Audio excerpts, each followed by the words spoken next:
নমস্কার বন্ধুরা, যাতা জব ভ্যাকেন্সি ইউটিউব চ্যানেলের পক্ষ থেকে তোমাদের সকলকে স্বাগতম। তো বন্ধুরা, আজ আমরা আলোচনা করব রাজ্য সরকারের পক্ষ থেকে বের হয়ে একটি গুরুত্বপূর্ণ সরকারি চাকরির বিজ্ঞপ্তি নিয়ে। একদম সম্পূর্ণ নতুন বিজ্ঞপ্তি। এখানে একসঙ্গে বেশ কয়েক ধরনের পোস্টে নিয়োগ করা হয়েছে। তো এখানে তোমাদের বলে রাখি, এখানে ইতিমধ্যে অ্যাপ্লিকেশন শুরু হয়ে গেছে। তাই বলছে এখানে কারা আবেদন করতে পারবে, এখানে আবেদন প্রক্রিয়া কী রয়েছে, মাসিক বেতন কত দেওয়া হবে ইত্যাদি সমস্ত বিষয় নিয়ে তোমাদের সাথে বিস্তারিতভাবে আলোচনা করব। তার আগে প্রত্যেকের কাছে একটাই রিকোয়েস্ট করব যে যারা এখনও আমাদের চ্যানেলটাকে সাবস্ক্রাইব করনি তারা তাড়াতাড়ি চ্যানেলটাকে সাবস্ক্রাইব করে পাশে থাকা বেল আইকনটিকে ক্লিক করে দিও, যাতে করে পরবর্তী সমস্ত কিছু ইনফরমেশন সবার আগে পেয়ে যেতে পারো। চলো দেরি না করে অফিসিয়াল বিজ্ঞপ্তি নিয়ে আলোচনা শুরু করি। তো দেখো বন্ধুরা, অফিসিয়াল বিজ্ঞপ্তিটি ওপেন করে নিয়েছি। তো এখানে সবার প্রথমে তোমাদের বলি, যদি তোমরা অ্যাপ্লিকেশন করতে চাও তাহলে তোমাদের এখানে অনলাইন মাধ্যমে অ্যাপ্লিকেশন করতে হবে। এই যে ওয়েবসাইট দেখতে পাচ্ছ, এই ওয়েবসাইটে গিয়ে তোমাদের অনলাইন অ্যাপ্লিকেশন করতে হবে।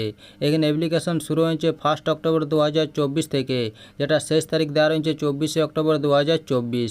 এই সময়ের মধ্যে তোমাদের অনলাইন অ্যাপ্লিকেশন করে নিতে হবে। চলো এবার দেখিনি নিয়োগটি কোথা থেকে করা হয়েছে। তো বন্ধুরা, নিয়োগটি করা হয়েছে government of West Bengal food and supply department, Khadyashri ভবন, পশ্চিম বর্ধমান জেলার পক্ষ থেকে। এই যে দেখতে পাচ্ছ, এটা হলো মেমো নাম্বার। এই নোটিফিকেশনটি 26 সেপ্টেম্বর 2024 তারিখে প্রকাশিত হয়েছে।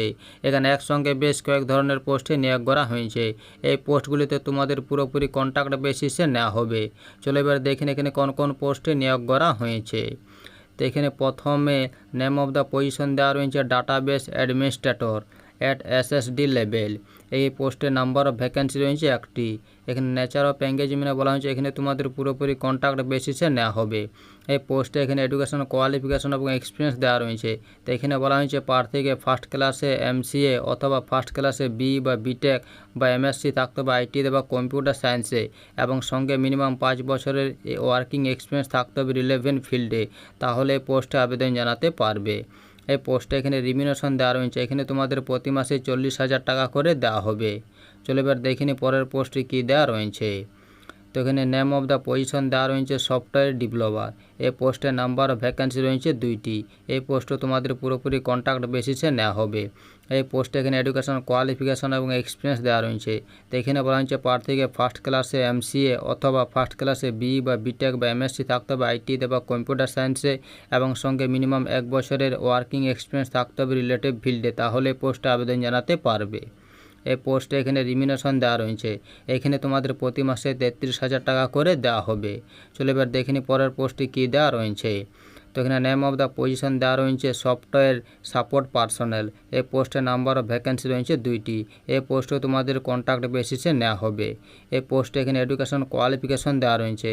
তো এখানে বলা হয়েছে প্রার্থীকে পিজিডিসিএ অথবা বি অথবা বিটেক থাকতে হবে কম্পিউটার সায়েন্সে বা আইটিতে, অথবা ইলেকট্রিক্যাল বা বিএসসি থাকতে হবে কম্পিউটার সায়েন্সে, বা বিসিএ বা ডিওইএসিসি এই লেভেলে 3 বছরের কোর্স থাকতে হবে রিকগনাইজ ইউনিভার্সিটি বা ইনস্টিটিউট থেকে, এবং সঙ্গে স্কিল থাকতে হবে installation maintenance of application software and DBMS implementation সাপোর্টে, তাহলে পোস্টে আবেদন জানাতে পারবে। এই পোস্টে রিমিনেশন দেওয়া রয়েছে। এখানে তোমাদের প্রতি মাসে 21,000 টাকা করে দেওয়া হবে। তো এই ছিল এই নোটিফিকেশনের কয়েকটি গুরুত্বপূর্ণ পয়েন্ট। তো বন্ধুরা, তোমরা যদি অ্যাপ্লিকেশন করতে চাও তাহলে অবশ্যই একবার অফিসিয়াল নোটিফিকেশানটি পড়ে নাও, তারপর তোমরা এখানে অ্যাপ্লিকেশন করো। তো এই ছিল আজকের এই সম্পূর্ণ ভিডিওটা ভালো লাগলে অবশ্যই লাইক করো এবং আমাদের চ্যানেলটাকে সাবস্ক্রাইব করে অবশ্যই আমাদের সাপোর্ট করো। আর ভিডিওটা সম্পূর্ণ দেখার জন্য তোমাদের সকলকে অসংখ্য ধন্যবাদ।